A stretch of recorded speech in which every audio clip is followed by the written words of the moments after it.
Student, हम continue कर रहे हैं class 10th science chapter 6 life process which is involve in the biology. हमारा जो लास्ट वीडियो था वो हमने उसमें रेस्पिरेशन स्टार्ट किया था और रेस्पिरेशन में हमने जो मेन देखा था वो देखा था pathway of respiration on the basis of the availability of the oxygen.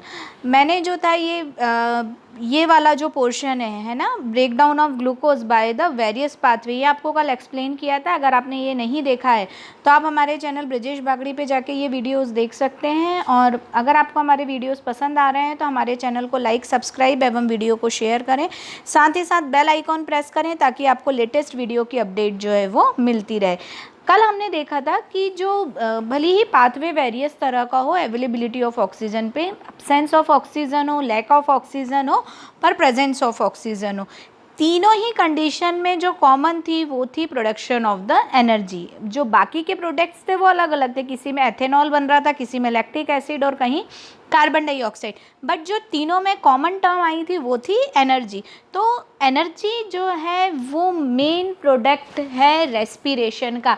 इस एनर्जी के प्रोडक्शन के लिए ही रेस्पिरेशन जो है ये प्रोसेस बॉडी में की जाती है।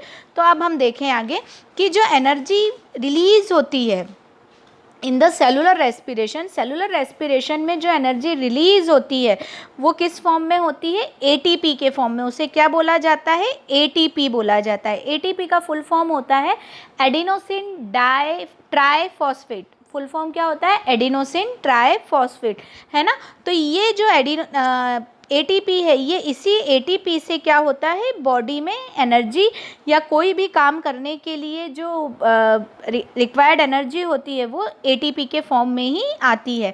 अब यहाँ पे क्या होता है, डिफरेंट तरह की एंडोथर्मिक प्रोसेस। आप जानते हैं बॉडी में एंडोथर्मिक प्रोसेस होती है, मतलब कोई भी काम करना है तो एनर्जी रिक्वायर्ड है, और एनर्जी रिक्वायर्ड है मतलब कौन सी प्रोसेस है? एंडोथर्मिक। तो सिर्फ रेस्पिरेशन को हमने जब फर्स्ट चैप्टर देखा था केमिकल रिएक्शन एंड इक्वेशन, उसमें मैंने एक क्वेश्चन डिस्कस किया था कि why respiration is known as the exothermic process. अगर आपको याद हो तो वो एक्सोथर्मिक प्रोसेस क्यों है? क्योंकि सिर्फ रेस्पिरेशन में ही क्या हो रहा है, हीट जनरेट हो रही है। In the process of respiration क्या हो रहा है? हीट जनरेट हो रही है। इसीलिए जो रेस्पिरेशन है, हीट के साथ साथ एनर्जी, मतलब heat in the form of energy, इसीलिए रेस्पिरेशन जो है वो क्या है? एक्सोथर्मिक प्रोसेस थी। बाकी जितनी भी प्रोसेस होती है हमारी बॉडी में, सभी के लिए एनर्जी रिक्वायर्ड होती है। तो रेस्ट ऑफ द रिएक्शन क्या होगी? एंडोथर्मिक रिएक्शन होगी। और ये सारी बॉडी में होने वाली या किसी इंडिविजुअल सेल में होने वाली, है ना, नॉट इन ह्यूमन बॉडी, किसी भी सेल में होने वाली एंडोथर्मिक रिएक्शन में ये एज ए एनर्जी जो है सोर्स काम करते हैं। तो एटीपी हम देखें तो एटीपी को एनर्जी करेंसी भी बोला जाता है, energy currency of the cell. Energy currency क्या होती है? याद रखिएगा, एटीपी को एनर्जी करेंसी बोला जाता है। ये जो है सेल के लिए एनर्जी करेंसी है। मतलब अगर बॉडी में एनर्जी का यूज़ होना है तो वो किस फॉर्म में होगा? एटीपी के फॉर्म में होता है। एटीपी जो है, एक एटीपी क्या होता है? फॉस्फेट मॉलिक्यूल के साथ मिलकर, एडीपी जो है एडिनोसिन डाइफॉस्फेट, ये फॉस्फेट मॉलिक्यूल के साथ मिलकर बॉडी में एनर्जी लिबरेट करता है और एडीपी में कन्वर्ट हो जाता है। और इसी तरह से एटीपी का फॉर्मेशन भी होता है। एडीपी फॉस्फेट मॉलिक्यूल एब्जॉर्ब करके एटीपी में कन्वर्ट होता है, और जब एटीपी एनर्जी रिलीज़ करता है तो फॉस्फेट मॉलिक्यूल रिलीज़ करके एडीपी में कन्वर्ट हो जाता है। आपने देखा होगा कि एनर्जी जो होती है, हम नॉर्मल एनर्जी की बात करें तो डिफरेंट फॉर्म ऑफ एनर्जी होती है ना। मतलब हम जैसे देखें तो एक बैटरी है। अब एक बैटरी से हम कई तरह के हम उससे अलग अलग एनर्जी ले सकते हैं। जैसे मैकेनिकल एनर्जी, हम किसी को कोई मोटर चलाना चाह रहे हैं, उससे लाइट एनर्जी हमने टॉर्च में लगा दी तो वो लाइट एनर्जी, इलेक्ट्रिकल एनर्जी। तो इस तरह से अलग अलग तरह की एनर्जी जो होती है उसका यूज़ होता है एक बैटरी से। ठीक इसी तरह ये जो एटीपी होती है हमारी बॉडी की डिफरेंट टाइप ऑफ एनर्जी जो एक्टिविटी है उसमें ये यूज़ की जाती है। Like a contraction of muscles हो गया, प्रोटीन सिंथेसिस हो गया, कंडक्शन ऑफ नर्व इम्पल्स हो गए।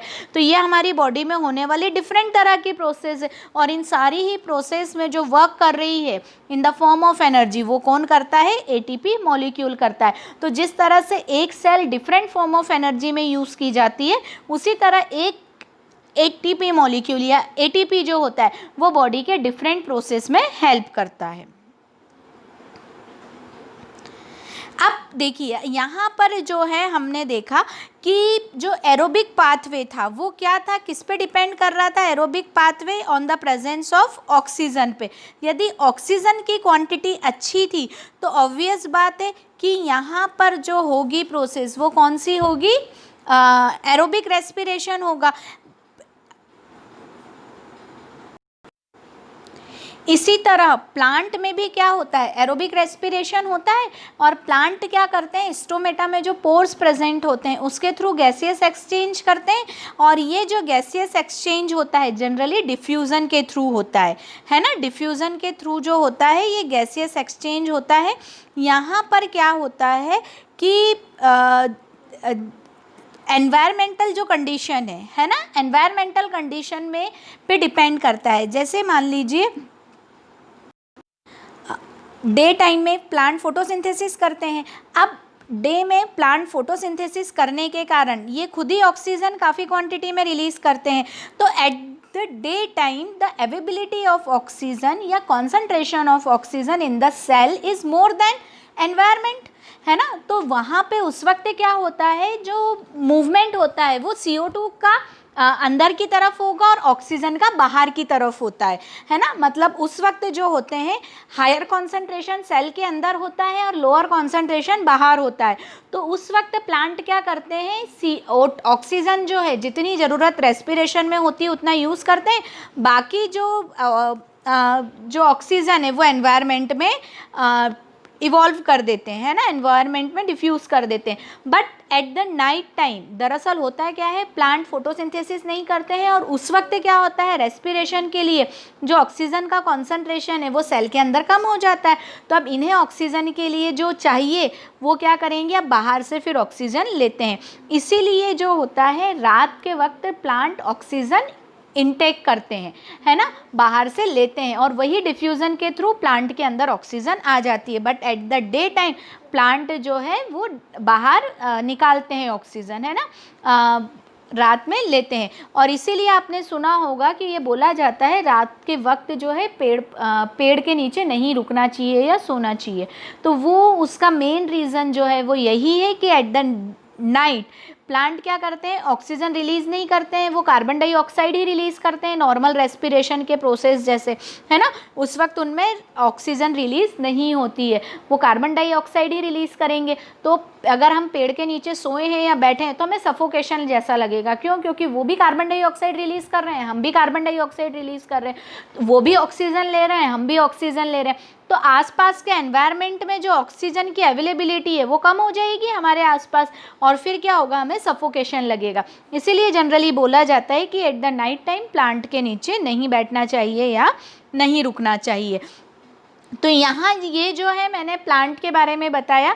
नेक्स्ट वीडियो में हम देखेंगे कि ह्यूमन जो रेस्पिरेटरी सिस्टम है जिसमें लंग्स इंक्लूड है वो किस तरह से काम करता है, किस तरह से ये प्रोसेस होती है बॉडी में, वो हम इंक्लूड करेंगे। आपको यदि कोई भी डाउट, कोई भी प्रॉब्लम है तो आप मुझे मैसेज कर सकते हैं, कमेंट कर सकते हैं।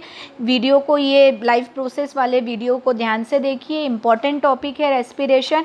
एक बार नहीं समझ में आ रहा है तो बार बार देखिए, और फिर भी नहीं समझ में आ रहा है तो मुझे मैसेज करके, कमेंट करके आप अपने डाउट क्लियर कर सकते हैं। Thank you so much.